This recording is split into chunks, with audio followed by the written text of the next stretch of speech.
Question number 22. The radius of a spherical nucleus as measured by the electron scattering is 3.6 Fermi meter. हमें यहाँ पे दिया है radius of the nucleus is 3.6 Fermi meter.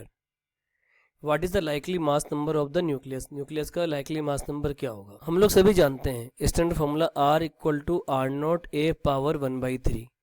R की value कितनी दे रखी है 3.6 फर्मी मीटर और आर नॉट की वैल्यू क्या होती है 1.2 फर्मी मीटर. ए की पावर 1/3. आपको बेसिकली ए की वैल्यू निकालनी मास नंबर.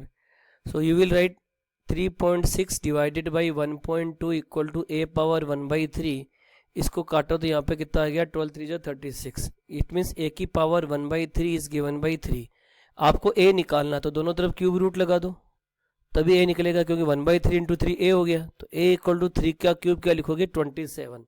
तो फर्स्ट पार्ट का आंसर तो आपका क्या आ जाएगा 27. Mass number of the nucleus is 27. Now we will discuss the B part. A nucleus is mass number 240. एक न्यूक्लियस है जिसका मास नंबर हमें गिवन है 240 and binding energy per nucleon. Binding energy per nucleon is given to you 7.6 mega electron volt.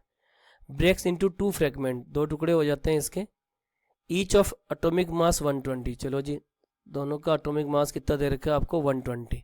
And दोनों के लिए binding energy पर nucleon is given to us 8.5 mega electron volt.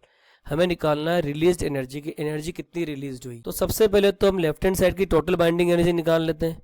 Binding energy पर nucleon is given by 7.6 MeV और यहाँ पे number of nucleon कितने 240. तो 240 से मल्टीप्लाई कर दो. ये तो लेफ्ट हैंड साइड की कैलकुलेशन हो गई.